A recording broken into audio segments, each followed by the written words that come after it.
وعلیکم السلام. کیسے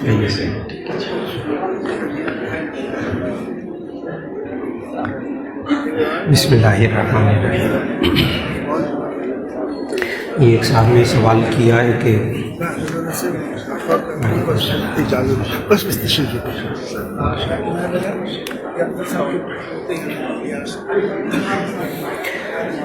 بسم اللہ الرحمن الرحیم. ایک صاحب نے سوال کیا ہے کہ ہمارے نبی صلی اللہ علیہ وسلم نے بیٹیوں کو رخصت کرتے وقت کون کون سا سامان دیا تھا.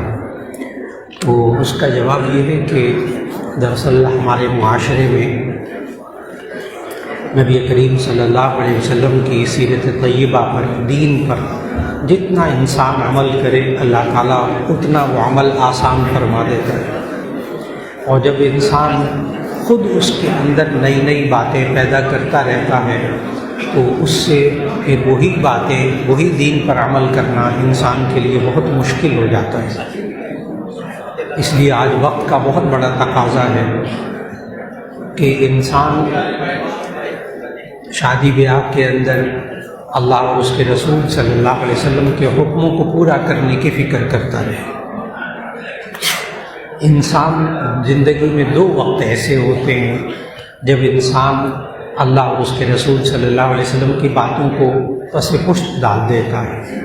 ایک غم کی کیفیت میں، ایک خوشی کی کیفیت میں. جب انسان غمگین ہوتا ہے تب بھی یہی سوچتے ہیں کہ بس اب جو مرضی کر لو، اس میں اللہ اور اس کے رسول کا کوئی حکم نہیں. اسی طرح خوشی کے موقع پر اب نکاح، شادی، خوشی کا موقع، نبی صلی اللہ علیہ وسلم نے ایک تو نکاح کا سمجھایا کہ نکاح کرو، اور اس کے آداب بتائے کہ مسجد میں نکاح کرو، اعلان کر کے نکاح کرو. پھر اس کے بعد نکاح ہو جائے تو اس کے بعد رخصتی کر دو.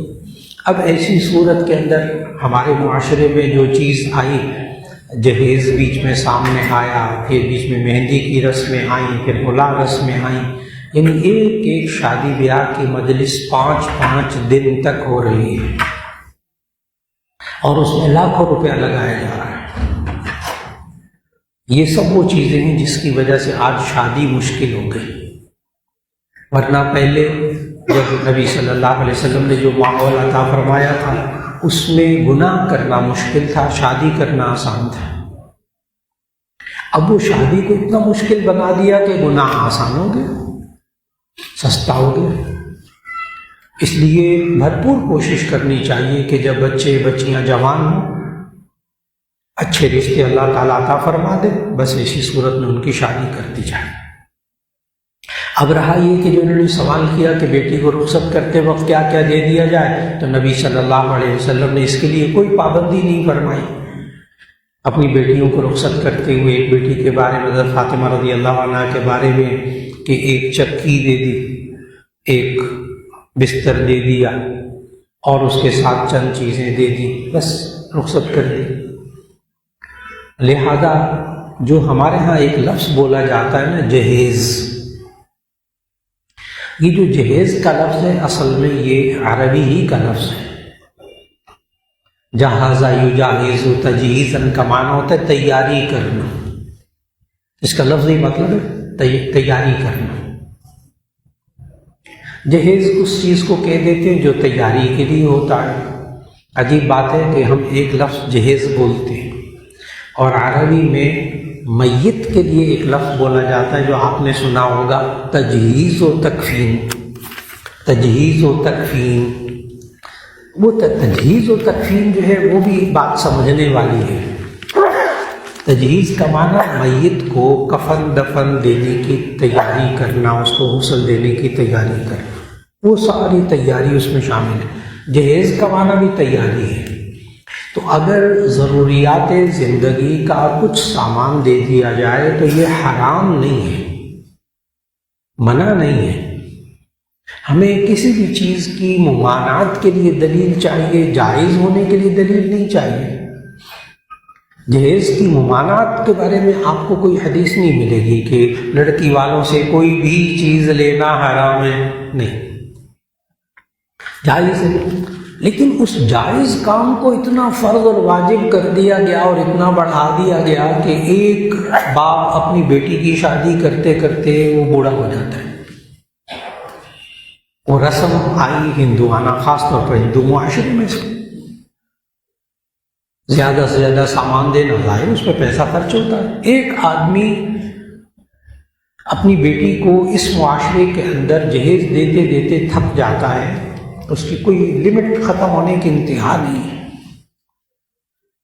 اب آ کر بری چیز بن گئی کہ صرف جہیز کی وجہ سے بچیاں شادی کی وجہ سے بیٹھی ہوں. اب اس میں جو کردار ادا کرنا ہوتا ہے وہ لڑکے والوں نے، کہ لڑکے والوں کا ذہن تیار ہو کہ ہم نے لڑکی والوں سے کچھ نہیں لینا، ان پر بوجھ نہیں بننا. ہاں البتہ کوئی وہ خوشی سے دے دیتے ہیں اتنا سامان کہ جو ضروریات زندگی کا ہوتا ہے بس کافی ہے. اور اگر بعض بزرگ ایسے ہیں جنہوں نے پابندی لگا دی کہ جی ہم تو نکاح ہی نہیں پڑھائیں گے، میں تو نہیں نکاح پڑھاؤں گا جب تک کہ جہیز دینا ہے آپ نے، تو میں نہیں نکاح پڑھاتا. ہمارے بزرگ ایسے بھی انہوں نے اصلاح کے لیے یہاں تک آگے آئے، سادگی کی طرف آئے. لیکن میں نے دونوں چیزیں بتا دی کہ حرام بھی نہیں ہے، اور جس حد تک جہیز کو لازم کر دیا گیا اور انسان پس رہا ہے معاشرے کے اندر وہ غلط ہے، اس سے بچنا چاہیے. لیکن بالکل حرام سمجھنا کہ جی جو لڑکی کو چند کپڑے زیور بنا کے دیا وہ بھی نہ لے کر آئے، ان چیزوں میں سختی کی بھی ضرورت نہیں، اعتدال کے ساتھ وقت گزار لیا جائے. اسی طرح لڑکی والوں کے ہاں کھانا کھانا جائز ہے. میں نے کہا نا ہمیں ناجائز ہونے کے لیے ممانعات چاہیے، دلیل چاہیے. ممانعات کے لیے دلیل، جائز ہونے کے لیے دلیل نہیں چاہیے. لڑکی والوں کے ہاں کھانا کھانا جائز ہے، لیکن وہ جو 100 150 200 300 کئی بسیں بھر کر آئیں گی ہمارے مہمانوں کی، لڑکے والے یوں کہتے ہیں، یہ ایک اور بوجھ بن گیا. چنانچہ آپ چند ایک عزیز و اقارب اگر لڑکی کو لینے چلے جائیں اور لے کر آپ گھر آ جائیں، رخصتی کر لیں، وہاں کھانا بھی کھا لیں، چائے وائے پی لیں، چند افراد، اس کو کوئی بوجھ نہیں ہوتا، جائز. اب یہ کہنا کہ نہیں ہم پانی پئیں گے، کھانا بھی نہیں کھائیں گے، بالکل نہیں، بس ہم 2 آدمی آئیں گے لے کے چلے جائیں گے. اور بعض حضرات نے وہ ایسی روایات میں بعد نے کہا کہ نہیں آپ لڑکی کو چھوڑنے آئیں ہمارے گھر، لڑکے والے، یہ بھی روایت موجود، لیکن یہ بھی فرض واجب نہیں، یہ بھی تو دیکھنا فرض واجب نہیں. ہاں روایت موجود، لہذا اگر حالات ایسے ہوں اور لڑکے والے بھی راضی ہوں، لڑکی والے بھی راضی ہوں، ذہن بنا ہوا ہو، تو الحمدللہ ہمارے اکابر میں بھی یہ بات موجود ہے کہ ماں باپ خود لڑکی کو دلہا کے گھر چھوڑ کر آتے. بہت اچھا، کوئی مسئلہ نہیں، کوئی مہمان نہیں، کوئی کچھ نہیں. بالکل. اگلی بات ولیمہ سنت ہے. ولیمہ سنت ہے. اب اس کے اندر بھی وہ ٹائم شامے آنے، وہ سب کچھ اتنا، یہ وہ لاکھ روپیہ خرچ کرنا، بلکہ اب کروڑوں میں بات چلی گئی، تو لاکھوں کروڑوں روپے خرچ کرنا یہ شریعت نے پابند نہیں کیا. اللہ نے دیا ہو، آپ مہمانوں کو زیادہ بلائیں، کھلائیں، بہت اچھا، جائز. لیکن ولیمہ سنت، آپ اپنے گھر کے چند افراد کو جمع کر کے کھانا کھلا دیں، جتنی وسعت ہو، ولیمہ ادا ہو گیا. تو میں نے بتایا کہ نکاح تو بہت آسان، اس کے بعد ولیمہ سنت، یہ 2 تو ہیں سنتیں. باقی سب چیزیں ہمارے معاشرے کے رسوم و رواج جن سے بچنے کی ضرورت ہے. لیکن اتنی سختی کرنا کہ اگلے کے دل کو توڑنا، اگلے کو بالکل زچ کر دینا، اس سے بھی بچنے کی کوشش ہو جائے.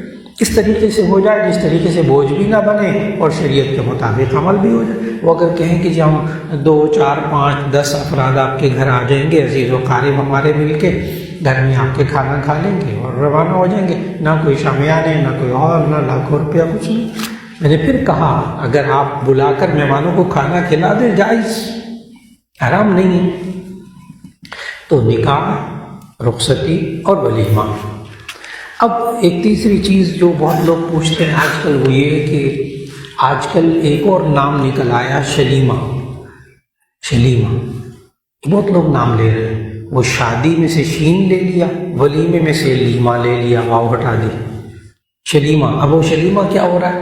یہ میں نے بالکل نہ قرآن نہ حدیث نہ کچھ، بلکہ ولیمے کے مسنون نام کو بگاڑا گیا. ولیمہ تو دعوت کو کہتے ہیں، اور یہ شلیمہ جو آیا وہ یہ ہے کہ دونوں مل کر کمبائن ایک دعوت کر لیتے ہیں، لڑکے والے لڑکی والے دونوں پیسے آدھے آدھے ڈال کے، اور پھر ہال وغیرہ بک کروایا، سب کو ایک دن کر لیتے ہیں۔ یاد رکھ لیجیے گا، ولیمہ رخصتی کے بعد ہوتا ہے، ولیمہ رخصتی کے بعد ہوتا ہے، ٹھیک ہے۔ مجھے بہت سے لوگ کہتے بھی ہیں کہ جی اب لوگوں کو چھٹیاں نہیں ہوتی، لوگ اتنا آ جا نہیں سکتے، ہم مہمانوں کو ٹھہرا نہیں سکتے 2 دن 3 دن، لہٰذا ایک ہی وقت میں آئیں، لڑکی والے بھی لڑکے والے بھی، اور کھا پی کر رخصتی بھی ہو جائے، فارغ ہو جائے، بہت اچھا، بہت۔ اس میں شرعی طور پر کوئی قباحت نہیں، لیکن اس کو شلیمہ نام نہ دیں اور اس کو ولیمہ نہ کہیں، اس کو آپ کھانا کہہ دیں، دعوت کہہ دیں، رخصتی کہہ دیں، شادی کہہ دیں۔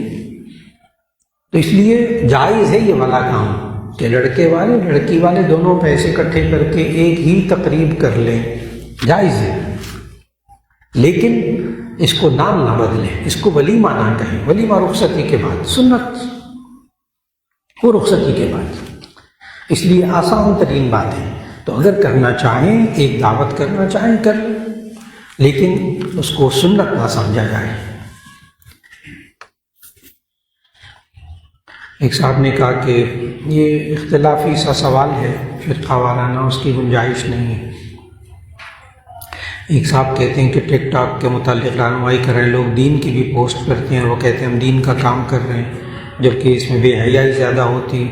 نہیں، سوشل میڈیا میں جتنے بھی دین کی چیزیں ایسی ہیں کہ وہ دین کی بات دکھانے لگتے ہیں، بیچ میں وہ بے حیائی کی بات بھی دکھاتے ہیں، اور اب تو اور پابندیاں لگ رہی ہیں کہ جب تک اس میں آپ اشتہارات کی اجازت نہ دیں، اس ٹک ٹاک سے آمدنی ہی نہیں ہو سکتی۔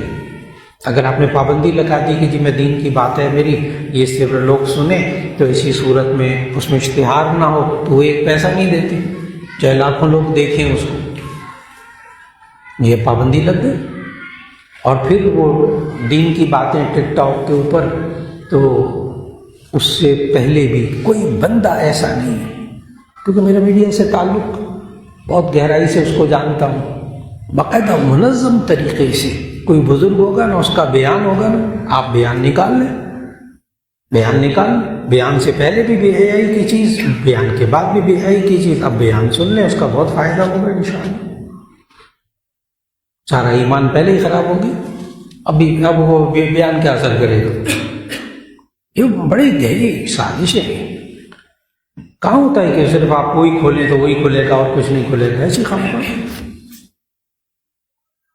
تو اس لیے دین کی دعوت، دین کا پیغام پہنچانا، اس کا طریقہ وہی ہے جو کہ گناہوں سے بچ کر، گناہوں میں آلودہ کر کے پھر دین کسی کو سکھائیں گے، دین نہیں پہنچے گا، کچھ اور ہی پہنچے گا۔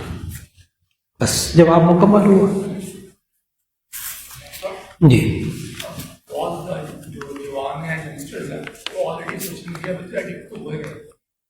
یوز تو کر ہی رہے ہیں اسٹوریز وغیرہ ساری چیزیں، تو اگر ان کی فیڈ اور ایلگورتھم جو ہے وہ بیان ہوئے تو دیکھنا شروع کرتے ہیں، آٹومیٹکلی سارا چینج بھی ہو جاتا ہے، تو اس سے فائدہ ہے تو جی۔ بھائی صاحب نے سوال کیا ہے کہ بہت سے نوجوان ایسے ہوتے ہیں کہ اگر ہم نہ دین کی بات ان کو پہنچائیں سوشل میڈیا کے ذریعے، تو ایسی صورت میں وہ پھر اس کے ایڈکٹ ہوئے ہوئے، عادی ہوئے ہوئے، نشہ ہے ان کو، وہ اسی نشے میں رہیں گے بری چیزوں کے، ان تک اچھی چیز پہنچے گی نہیں۔ یہ دلیل ہے ان لوگوں کی جو میڈیا کے ذریعے پہنچا رہے ہیں۔ تو جو پہنچا رہے ہیں واقعی اس کا اثر ہو رہا ہے، اللہ تعالیٰ ان کا قبول فرمائے۔ بس ہم یہ دعا کریں گے اللہ قبول فرمائے۔ یہ کہیں گے کہ وہ حرام کام کر رہے ہیں، ناجائز کر رہے ہیں، یہ نہیں کہیں گے، بس اتنا کہہ دیں گے کہ ٹھیک ہے، اگر اس کے اثرات اچھے ہیں تو اللہ تعالیٰ ان کے ذریعے ہدایت کا ذریعہ بنا دے، ٹھیک، لیکن ہدایت کا ذریعہ مقصود اس کو نہ بنایا جائے۔ بس ایک صاحب کہتے ہیں فوتگی کے بعد جو پھوڑی پر بیٹھتے ہیں لوگ آتے ہیں، وہ دعا کے لیے کہتے ہیں، ہر ایک کے آنے پہ دعا کرتے ہیں، اس کا شرعی حیثیت، تعزیت کا سنت طریقہ کیا ہے؟ تو اس کا جواب یہ ہے کہ نبی صلی اللہ علیہ وسلم نے فرمایا کہ تعزیت 3 دن کے لیے، بس تعزیت 3 دن کے لیے، اور اس کے بعد تعزیت نہیں ہے۔ تعزیت کے لیے کوئی بندہ بیٹھ جائے گھر میں، ضرور نہیں کوئی خاص جگہ اس کے لیے بنائی جائے، کچھ ایسا کیا جائے، گھر میں ہیں، کوئی آگے افسوس کے لیے تعزیت کے لیے، دعا کے لیے، ٹھیک ہے، لیکن ہر آنے والے کے لیے دعا، ہاتھ اٹھا کر دعا مانگنا یہ رسم ہے، یہ قرآن و سنت سے ثابت نہیں ہے۔ مانگ لیں، دعا مانگنا منع بھی نہیں ہے، لیکن ایک رسم بنا لینا کہ جو کوئی ہے وہ آئے اور پھر اس کو جو ہے نا وہ دعا مانگے، ہر ایک کے لیے بس ہاتھ اٹھا رہے ہیں بار بار۔ کچھ لوگ پڑھتے ہیں، کچھ نہیں بھی پڑھتے، کچھ ویسے بیچارے رسم کے طور پر کر کے چند منٹ میں بات مکمل کر لیتے۔ ویسے تو ہر آنے والے پہ دعا کر لیں، بہت اچھی بات ہے، لیکن میں نے بتایا بطور رسم کے درست نہیں۔ اور تعزیت کا سنت طریقہ یہ ہے کہ نبی کریم صلی اللہ علیہ وسلم کسی کی وفات پر کسی کے ہاں جاتے تھے تو انا للہ و انا الیہ راجعون کہنا، یہ بھی تعزیت کا طریقہ، بے شک ہم اللہ کے لیے ہیں، اللہ کی طرف لوٹ کر جانا ہے۔ ایک تو یہ۔ نمبر 2، تعزیت کا لفظی مطلب ذہن میں رکھیں، تسلی دینا۔ تعزیت کا لفظی مطلب تسلی دینا، تو آپ تسلی کے جو الفاظ کہیں گے وہ درست، جائز۔ اللہ تعالیٰ آپ کو صبر عطا فرمائے، مرحوم کو جنت الفردوس عطا فرمائے، اللہ تعالیٰ ان کی تمام منزلوں کو آسان فرمائے، آپ بھی صبر کریں، اللہ تعالیٰ آپ کو صبر عطا فرمائے۔ تعزیت کے الفاظ۔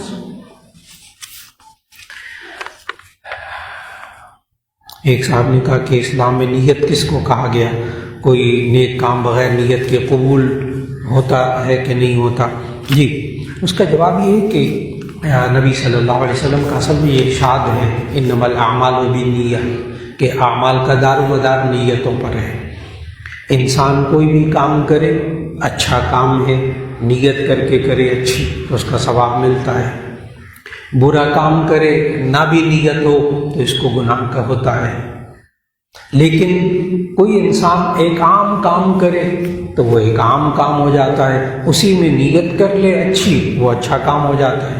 جیسے مثال دیتا ہوں، اب عید کے دن عید الفطر میں 13 سنتیں بیان ہوتی ہیں احادیث کی روشنی میں، کہ صبح جلدی اٹھنا اور پھر اس کے بعد بیدار ہونے کے بعد پھر نہانا اور پھر مسواک کرنا، خوشبو لگانا، نئے کا اچھے کپڑے پہننا، ٹھیک، میٹھی چیزیں عید الفطر کے موقع پہ جاتے ہوئے کھانا، خوشبو لگانا۔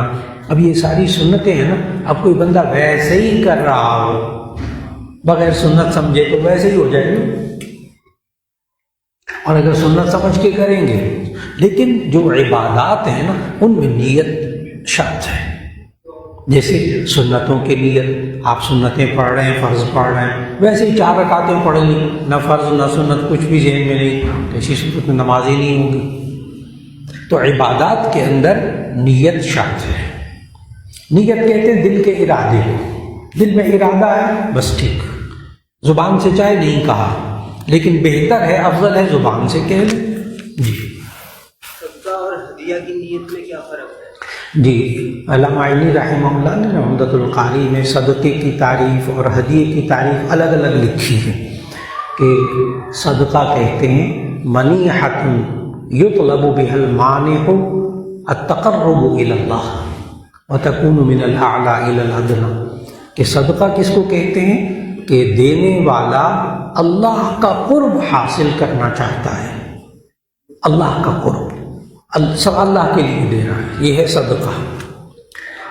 والہدیۃ منیحۃ یطلب المانح للتحبب والتقرب، کہ دینے والا دوسرے بندے کی محبت اور اس کی قربت چاہتا ہے، بندے کی محبت اور قربت چاہتا ہے، ثواب اس پہ بھی مل جائے گا، لیکن اس کو ہدیہ کہتے ہیں۔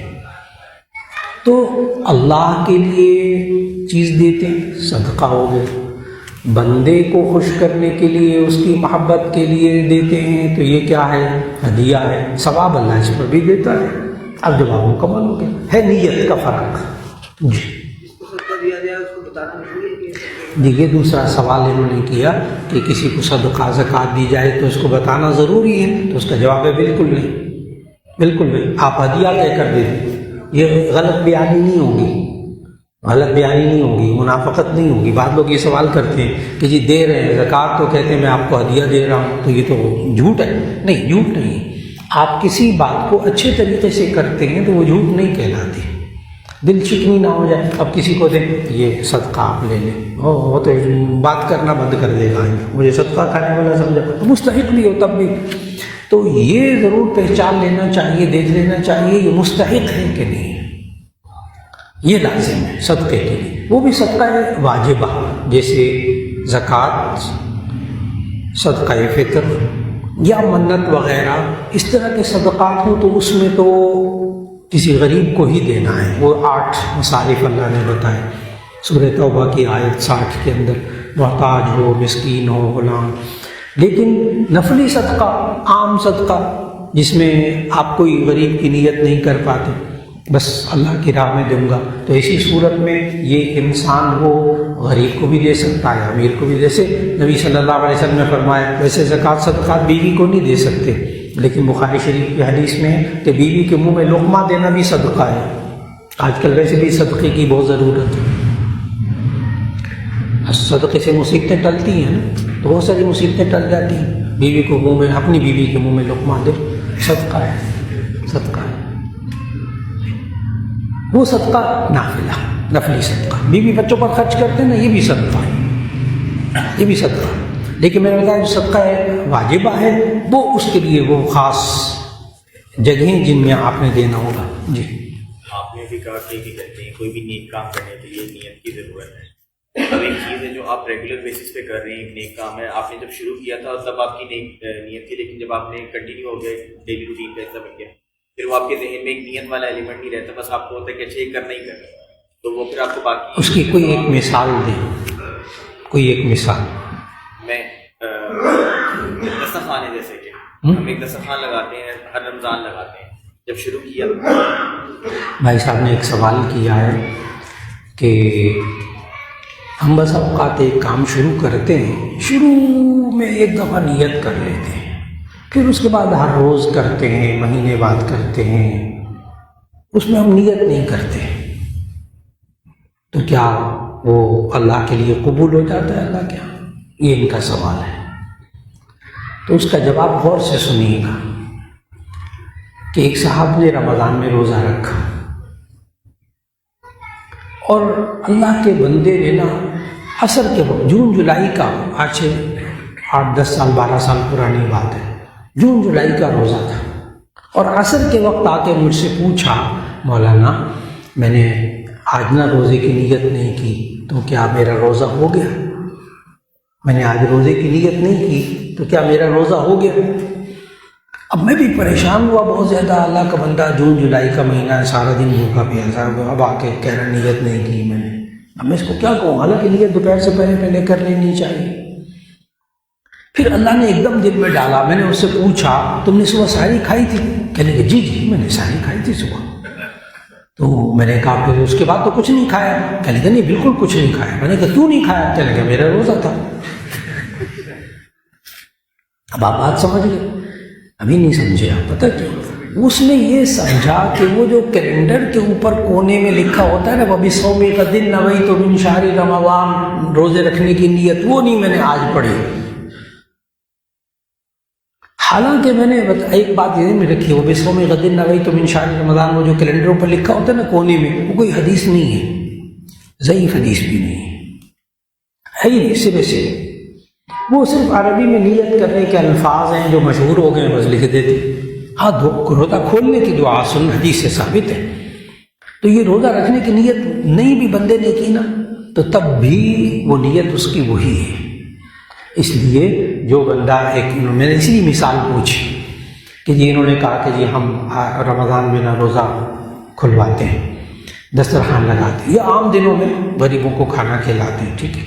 ایک دن پہلے نیت کر لی تھی، سال پہلے، اب سال ہو گیا، اب ہر روز تو نیت نہیں کرتے. وہ نیت وہی والی ہے، وہ بھی سومی کا دن نوئی تو من شہر رمضان. ورنہ یہ اللہ کا بندہ کھانا کھلا رہا ہے نا، تو نیت ہے نا کھلانے کی، دل میں ارادہ ہے نا. تو نیت کس کو کہتے ہیں؟ دل کا ارادہ. اب میں آپ کی مثال کو الٹنے لگا. ٹھیک، ایک بندہ کسی کو 1000 روپیہ دیتا ہے، ٹھیک، ویسے دے دیا. ہدیے کی نیت کر کے دے گا ثواب ملے گا. زکوٰۃ کی نیت کر کے دے گا, زکوٰۃ ملے گی, زکوٰۃ ہوگا. اور ویسے کسی کو دے دیا 1000 روپیہ, بعد میں نیت کی, بیکار. تو عمل کرتے وقت نیت کیا, یعنی سوچ کیا. اب اس نے شروع میں کھانا کھلانا شروع کیا, 10 دن بعد بغیر نیت کے ہی کھانا کھلا رہا ہے, نہیں, بالکل نہیں, غلط بات ہے. نیت ہے اس کی کھانا کھلانا. ہاں اگر اس کی نیت میں فطور آ گیا, 10 دن تو اچھی طرح کھانا کھلایا, اور 11-12 دن 2 ہفتے بعد دکھاوا آ گیا, لوگ کہیں واہ واہ واہ واہ کہ کیا کھلاتا ہے لوگوں کو کھانا, کتنا امیر ہے, بندہ ہے, سارا بیکار ہو گیا. اب نیت بدلی, نیت بری ہو گئی, پہلے نیت کیا تھی, اچھی. اسی طرح اگر کوئی بندہ روٹین میں آئے, وضو کر کے آئے اور عادت ٹھیک, اللہ اکبر, فرض پڑھوں کہ سنتیں پڑھوں, سنتیں نہیں, آج فرض ہی پڑھ لیتا ہوں, تھکا ہوں, کچھ نہیں ہوگا. نیت توڑے, نماز توڑ کے دوبارہ نیت کرے, کیا کرنا ہے. یہ اللہ اکبر کہنے سے پہلے نیت کا اعتبار ہوگا. تو میں بتا رہا ہوں نیت کس کو کہتے ہیں, دل کا ارادہ, بس. بکرا جیسے کالا بکرا وغیرہ لے لیتے ہیں کے لیے, کسی کو گوشت دیتے ہیں. بھائی صاحب نے جو سوال کیا نا کہ کالا بکرا صدقہ کرتے ہیں, ایک تو شریعت میں بکرا نہیں کہا گیا صدقے کے لیے, کالا تو بالکل ہی نہیں کہا گیا. اور وہ جو کالا بکرا ہوتا ہے چھوٹا سا, ٹھیک, اس کے اندر چچڑیاں پڑی ہوئی ہوتی ہیں, گوشت اس میں ہوتا نہیں ہے, دے کے بالکل بیکار, پیسے ضائع ہوتے ہیں. اب اگر دینا ہو تو 30-35 ہزار کا بکرا لے لیں, اس کو صدقہ کر دیں. وہ گوشت کسی, یہ میں کم از کم بتا رہا ہوں, کم از کم چھوٹا سا بکرا بھی اچھا سا جس کا گوشت کھانے کے قابل ہوگا, وہ 30-35 ہزار سے کم کا نہیں ہوتا. صدقہ دینا دے دیں, جان کا صدقہ دینا, نہ صدقہ دینا ہے, آپ 1 پاؤ گوشت لے کر دے دیں کسی کو, جو بیچارہ سال ہو گیا اس کو گوشت نہیں کھایا, صدقہ ہو گیا. جان کا صدقہ کرنا چاہتے ہیں, مرغی کا صدقہ کر دیں. صدقے میں خود بھی کھا سکتے ہیں. ایک صدقہ, 1 منٹ بات پوری کر لو, کہ بھائی صاحب نے کہا کیا صدقہ دیتے وقت ہم خود بھی کھا سکتے ہیں, دوسروں کو دے سکتے ہیں. تو اس کا جواب یہ, صدقہ جب آپ دیں تو خود نہیں کھائیں گے, اس کے وہ 8 مصارف جو اللہ نے بتائے کہ مستحق ہونا چاہیے. اور اگر یہ انسان جو صدقہ دے رہا ہے وہ خود مستحق ہے, تو اس کا جواب یہ کہ جی ہاں, وہ خود ہی اپنے بیوی بچوں کو کھلا دے, وہ بھی صدقہ ہے. یہ بھی حدیث, بیوی بچوں کو کھلانا بھی کیا ہے, صدقہ. خود مستحق ہے, خود بھی کھا لے, خود مستحق نہیں ہے پھر نہیں کھائے گا, پھر غریبوں کو دے گا. اور صدقے کا گوشت دیتے وقت بتانا ضروری نہیں ہے صدقے کا گوشت ہے. ہاں اگر مستحق ہے کہ نہیں ہے یہ تلاش کرنا آپ کا کام ہے, اس سے اگلے سے پوچھنا آپ مستحق ہیں کہ نہیں ہے, یہ بھی غلط بات ہے, اس کی عزت نفس مجروح ہوتی ہے. ایک بھائی صاحب پیچھے سے سوال. جی زکوٰۃ فرض ہو, پہلے وہ زکوٰۃ پوری کرے, پھر صدقہ دے کے وہ حساب ہم سال بعد کرتے ہیں, ایڈوانس دیتے ہیں زکوٰۃ کا. روٹین کیسی بنائی جائے کہ پہلے زکوٰۃ پوری کر لی جائے, پھر اس کے بعد صدقے. بہت اچھا سوال. میں سوال دوہرا دوں, بھائی صاحب کا سوال ہے کہ زکوٰۃ تو ہم سال کے بعد حساب کر کے دیتے ہیں, باقی سال میں ہم جو دیتے ہیں وہ صدقہ وغیرہ دیتے رہیں یا زکوٰۃ کہہ کے دیتے رہیں. تو اس کا جواب یہ, زکوٰۃ اگر آپ صاحب نصاب ہیں تو زکوٰۃ آپ پر فرض ہے, 1 سال کے بعد دینا فرض ہوگا. اس بات کو سمجھنا ہے, اگر آپ صاحب نصاب ہیں تو زکوٰۃ آپ پر فرض ہے, ادا کرنا کب واجب ہوگا, سال گزرنے کے بعد. ٹھیک, لہذا اگر کوئی بندہ سال کے دوران زکوٰۃ دے گا تو فرض ادا ہو جائے گا.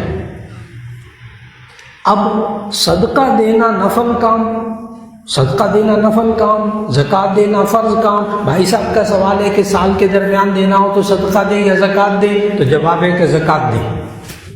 فرض ادا کریں نا, پہلے جو ضروری ہے وہ ادا کریں.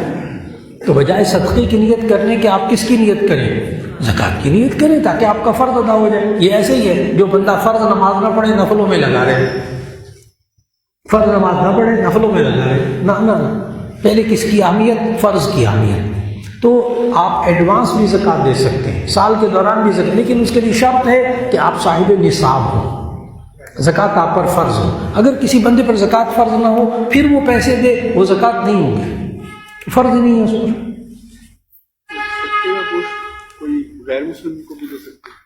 صدقے کا گوشت غیر مسلم کو دے سکتے ہیں، کا گوشت غیر مسلم کو دے سکتے ہیں، لیکن زکوٰۃ، صدقہ فطر اور منت وغیرہ وہ نہیں دینا غیر مسلم کو. قربانی کا گوشت غیر مسلم کو دے سکتے ہیں، قربانی کا گوشت غیر مسلم کو دے سکتے ہیں، عقیقے کا گوشت غیر مسلم کو دے سکتے ہیں، اس لیے کہ وہ صدقہ نہیں ہے.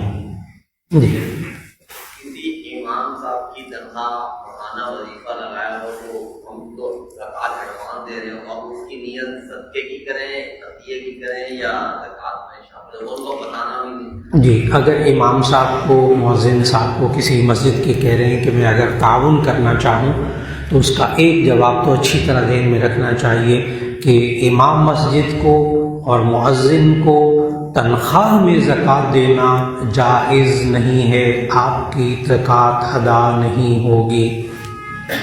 بہت کھل کر بات کر رہا ہوں. تنخواہ میں زکوٰۃ نہیں دے سکتے. اپنے گھریلو ملازم کو بھی، کام کرنے والے ہوتے ہیں نا، ان کو وہ جو ان کی تنخواہ ہے اس میں زکوٰۃ دینا جائز نہیں ہے. کیوں؟ اس لیے کہ زکوٰۃ کے لیے شرط ہے کہ وہ خالصتاً اللہ کے لیے ادا کی جائے، اس میں مزدوری، اجرت، آپ کی کوئی غرض شامل نہیں ہونی چاہیے. اگر آپ مزدوری، اجرت کے طور پر دیتے ہیں آپ کی زکوٰۃ ادا نہیں ہوگی. اس لیے امام صاحب، مؤذن صاحب، ان کی جو تنخواہ ہے وہ ان کو دے دیں. ٹھیک ہو گیا؟ اس کے بعد آپ دیکھیں کہ تنخواہ کم ہے، آپ زکوٰۃ سے ان کی مدد کریں اور وہ صاحب نصاب نہ ہو، 100% جائز، 100% جائز. مؤذن کی، امام کی، اپنے گھر میں کام کاج کریں، تنخواہ پوری دیں، باقی زائد اس کو دیں تاکہ اس کی حاجت پوری ہو جائے. بہت اچھا. جی کچھ لوگ زکوٰۃ کے پیسے سے راشن خرید کر تقسیم کرتے ہیں، جی کیا وہ ہو سکتا ہے؟ جی تشریف رکھیے گا. بھائی صاحب نے سوال کیا ہے کہ پیسے کے بجائے لوگ راشن دیتے ہیں، تو یہاں میں دو مسئلے الگ الگ. ابھی بھائی صاحب نے پوچھا تھا کھانا کھلانا. یہ جو عام کھانا کھلاتے ہیں نا، اس میں زکوٰۃ کا پیسہ نہ لگائیں، زکوٰۃ ادا نہیں ہوں گے. اس لیے کہ وہاں آپ مالک نہیں بناتے، کہتے ہیں بس کھائیں کھا جائیں، نہ امیر نہ غریب نہ کچھ کوئی تحقیق ہی نہیں. بالکل آپ مالک بھی نہیں بناتے. آپ یہ کہتے ہیں کوئی وہاں سے تھالی میں یا شاپر میں کھانا سالن ڈال کر لے کر جائیں، آپ منع کریں گے نا؟ روکتے ہیں لوگ، کہتے ہیں ساتھ نہیں جانا، یہ کھا لو، بس زکوٰۃ ادا نہیں ہوگی. راشن میں کیا ہے کہ آپ نے جتنے پیسوں کا، آپ کا 5,000 آپ نے زکوٰۃ دینی تھی، آپ نے 5,000 کا راشن لے کر دے دیا کہ اگر میں نے اس کو نقد روپیہ دیا یہ بیچارہ ضائع کر دے گا، پھر محتاج کا محتاج رہے گا، بچوں کو، بیوی کو کھانے کو نہیں ملے گا، تو میں اس کو راشن لے کر دیتا ہوں. جائز. تو راشن لے کر دیں جائز، لیکن کھانا جو کھلاتے ہیں نا عام دسترخوان لگا کر، اس میں زکوٰۃ کی ادائیگی کا مسئلہ مشکل ہے، کیونکہ آپ اس کو صرف کھانا کھلانے کی اجازت دے رہے ہیں، مالک نہیں بنا رہے اس کو. ہاں کھانا آپ پکا کر دے دیں شاپ پر، اس کو جو مرضی کرو، جائز. اب جائز. بس میں نے فرق بتایا. یہ دسترخوان لگاتے ہیں کھانا، اس میں کوشش کریں زکوٰۃ کی ادائیگی نہ کریں. مالک بنانا لازمی ہے. مالک بنانا بہت ضروری ہے. ویسے ہی دینا یہ جائے نہیں درست. جی یہ ذرا رکھیں، میں بعد میں جواب دے دوں. جی زکوٰۃ کے معاملے میں ایک شرط ہے کہ وہ صاحب نصاب نہ ہو. جی صاحب نصاب نہ ہو وہ ذرا مشکل سا کام ہے معلومات کرنا. اس کا کیا طریقہ ہے کہ ہم سیٹسفائی؟ بھائی صاحب نے سوال کیا ہے کہ آپ نے ایک طرف منع کر دیا کہ جی پوچھنا نہیں ہے کہ زکوٰۃ کے آپ مستحق ہیں کہ نہیں، دوسری طرف آپ نے یہ بھی کہہ دیا کہ یہ بھی بتانا ضروری نہیں کہ زکوٰۃ کا پیسہ ہے. لیکن اب ہم پتہ کیسے کریں گے یہ مستحق ہے؟ اگر کسی سے نہ پوچھیں مستحق، آپ نے کہا یہ نہ پوچھیں. بھئی آپ زکوٰۃ لے سکتے ہیں، وہ بھی نہیں بتاتے، مر جائیں گے، بھوکے مر جائیں گے. سفید پوش لوگ، عزیز و اقارب، وہ نہیں کہیں گے ہم زکوٰۃ لیتے ہیں.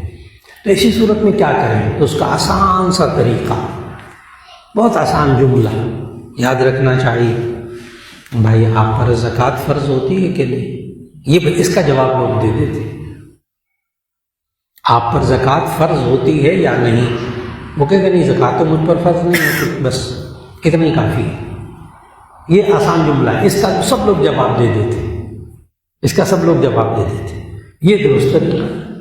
بس زکوٰۃ فرض نہیں ہوتی، بس ٹھیک ہے آپ کسی وقت میں اس کے ساتھ تعاون کر دیجیے۔ جی کسی مدارس میں پڑھانا دیتا ہوں لیکن اس میں مسافر طلبہ نہیں ہے، لیکن ان کو بتا دیتا ہوں کہ یہ زکوٰۃ کی میں دیتا ہوں، وہ آپ لوگ جس مصرف نہ کر کے ان کی تنخواہیں وغیرہ جی جی جواب دے دیں۔ انہوں نے پوچھا ہے کہ ہم طلباء کے لیے مدارس میں زکوٰۃ دے دیتے ہیں، تو اس کا جواب یہ کہ وہ بالکل درست، اس لیے کہ انما الصدقات للفقراء والمساکین والعاملین علیہا، ٹھیک۔ اب وہ 3.5 لاکھ روپے کا طالب علم مالک ہو نا، تب کہیں جا کر وہ غنی ہوگا۔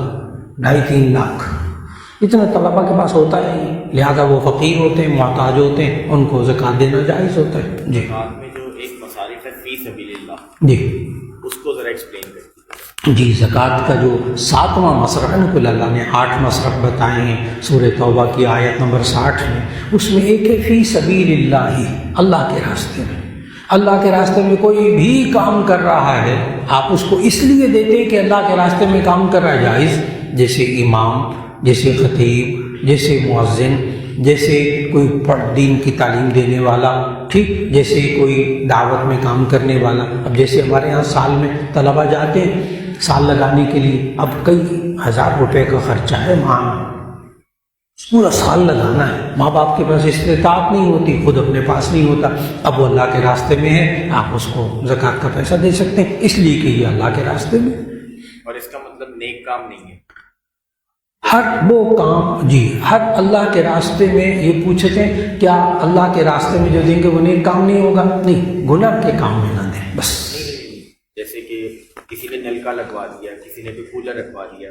بس اب میں بتانے لگا، بھائی صاحب نے کہا ہے اگر نلکا لگوا دیں، کنواں کو دبا دیں، تو اس کا جواب یہ ہے آپ مالک بنا دیں اس شخص کو اور کہیں نلکا لگوا لو، مالک بنا دیں پیسے کا اور کہیں کنواں کو دبا لو۔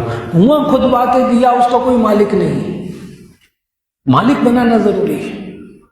اللہ کے راستے میں آپ جو کوئی، میں نے کہا نا بیوی بچوں کو بھی کھلائیں گے تو وہ بھی فی سبیل اللہ ہے، لیکن اپنے بچوں کو زکوٰۃ نہیں دے سکتے، اپنی بیوی کو زکوٰۃ نہیں دے سکتے۔ تو اللہ کے راستے میں آپ کہیں نلکا لگوا دیں، کوئی بلب لگوا دیں، کوئی فلاں کر دیں، لگا دیں اللہ کے لیے، جائز، لیکن زکوٰۃ نہیں دیں گے اس میں۔ زکوٰۃ میں انسان کو مالک بنانا ضروری ہے، بس یہ پوائنٹ ذہن میں رکھیں۔ جی ہمیں پتہ ہوتا ہے کہ ہمارے جو بھائی وغیرہ ہیں، سبلنگس جو ہیں، تو اگر وہ صاحب اس میں نہیں آتے تو ان کو دے سکتے ہیں۔ اس بارے میں انہوں نے سوال کیا کن رشتہ داروں کو زکوٰۃ دے سکتے ہیں، کن کو نہیں دے سکتے، تو اس کا جواب ہے اپنی نسل سے اوپر، اپنی نسل سے نیچے زکوٰۃ نہیں دے سکتے، میاں بیوی ایک دوسرے کو نہیں دے سکتے، باقی ہر رشتہ دار کو آپ زکوٰۃ دے سکتے ہیں۔ اب میں اس کو تھوڑا سا اس کو کھولنے لگا ہوں۔ اپنی نسل سے اوپر ماں باپ، دادا دادی، نانا نانی، آپ زکوٰۃ نہیں دے سکتے چاہے مستحق ہو۔ نیچے نسل بیٹا بیٹی، پوتا پوتی، نواسا نواسی، آپ زکوٰۃ نہیں دے سکتے۔ میاں بیوی ایک دوسرے کو نہیں دے سکتے، حقیقی بھائی حقیقی بہن کو دے سکتے، بھتیجے بھانجے کو دے سکتے اگر مستحق ہو۔ بڑا وسیع میدان ہے، بہت وسیع میدان ہے۔ اور نبی صلی اللہ علیہ وسلم نے فرمایا کہ آپ رشتہ دار کو زکوٰۃ دیں نا تو آپ کو 2 ثواب ملے گا، جامع ترمذی کی حدیث۔ اگر ویسے کسی غریب کو دیتے ہیں 1 ثواب زکوٰۃ ادا کرنے کا، اور اگر آپ رشتہ دار کے ساتھ تعاون کرتے ہیں تو آپ کو 2 ثواب ملیں گے، 1 زکوٰۃ ادا کرنے کا، 1 صلہ رحمی کا، 2 ثواب ملیں گے۔ حقیقی بھائی کو دے سکتے ہیں؟ جی جی، حقیقی بھائی حقیقی بہن کو زکوٰۃ دے سکتے ہیں اگر وہ مستحق ہو۔ جی ایک صاحب کہ ان کو بتانا بھی ضروری نہیں، بعض اوقات شادی کے موقع پر لڑکے والے کچھ غیر شرعی کام نہیں کرنا چاہتے، مثلا بینڈ باجا وغیرہ، لیکن لڑکی والوں کی طرف سے ایسے کاموں پر اصرار کیا جاتا ہے، تو اس کا کیا حل ہے؟ اس کا جواب یہ ہے کہ آپ جب شروع میں باتیں طے کرتے ہیں نا تو اس میں یہ باتیں بھی شروع میں طے کر لیں، بالکل شادی والے دن یہ نہیں ہوگا، نہیں، نہ کریں بیکار باتیں، پہلے سے باتیں طے کریں، پردہ ہوگا، بینڈ باجا ہوگا نہیں ہوگا، مخلوط محفلیں ہوں گی، باہر سے گلوکاروں کو بلانا ہوگا کہ نہیں بلانا ہوگا، سنگرز کو بلانا نہیں بلانا، باتیں پہلے طے کر لیں، پہلے آپس میں انشاءاللہ پہلے طے کر لیں، پھر لوگ سمجھ جاتے ہیں۔ وقت کے اوپر مسائل کھڑے کرنا وہ درست نہیں ہے۔ ایک صاحب نے خوابوں کی تعبیر اس کے لیے الگ پوچھ لیجیے. یہ نماز کا وقت آج کل بہت قریب آ گیا ہے. جزاک اللہ خیر. السلام علیکم ورحمۃ اللہ.